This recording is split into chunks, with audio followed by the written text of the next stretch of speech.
Jesu do, Omaragana do, Oreru Kamaro, Orwa Sefu Yere do na. Jesu, Jesu do, Omaragana do, Oreru Kamaro, Orwa Sefu Yere do. The Lord who cried, Eloi, Eloi, lama sabachthani, is qualified to be my comforter. Let us pray. Lord, I am not capable, but I am available. Daddy, let the blood of Jesus that speak good things than the blood of Abel circumcise the heart of your people through this song's ministration. In Jesus' name, I sing praise. Amen.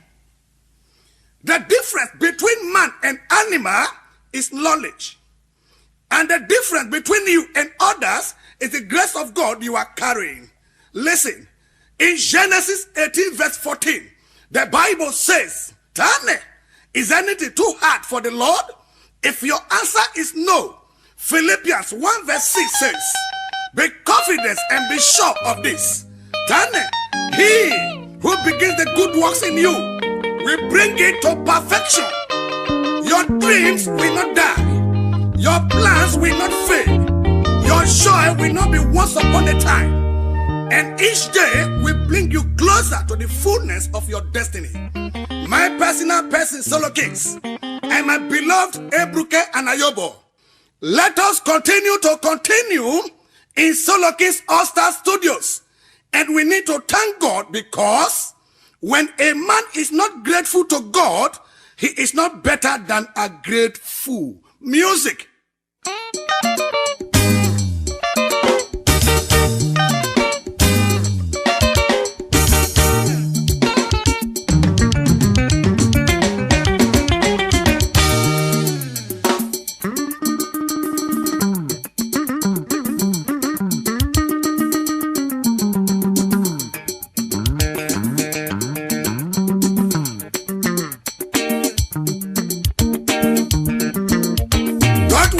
Things to get better. Please make yourself better.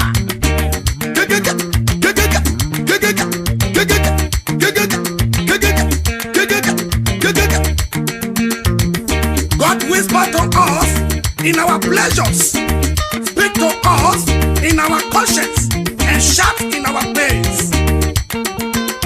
Let me.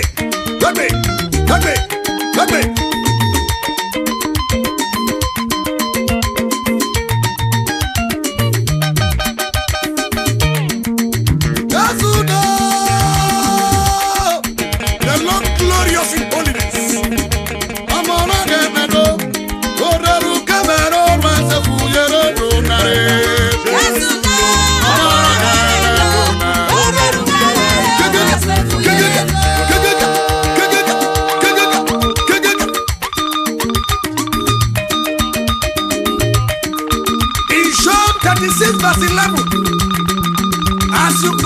and serve God, you will spend your days in prosperity and your years in pleasures.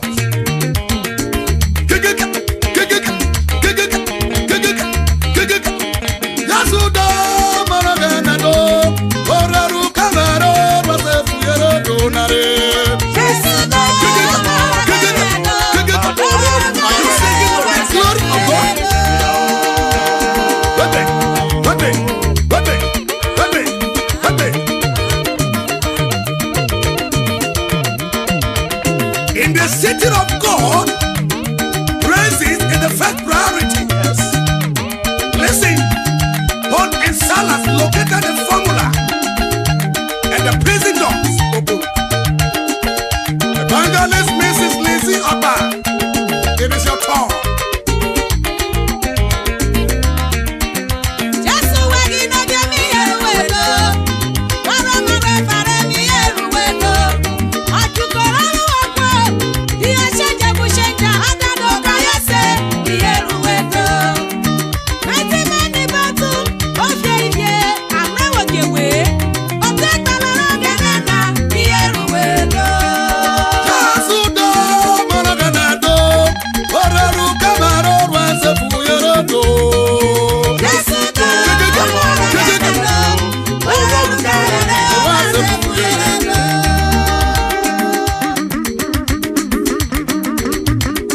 Jesus is not a tyrant, but a savior, not a boss, but a brother, and not a dictator, but a friend.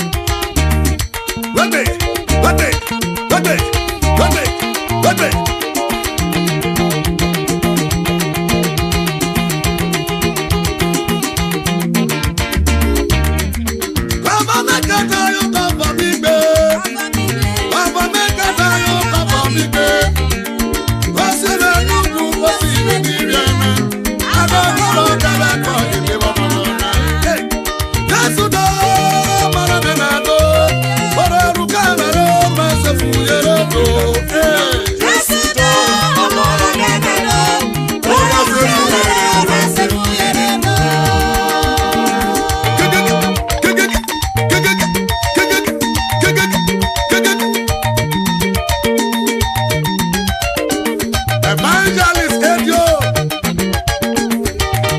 what do you have to do now at this junction? Serve God with passion, praise Him with emotion, and you will see God turning your ashes to beauty.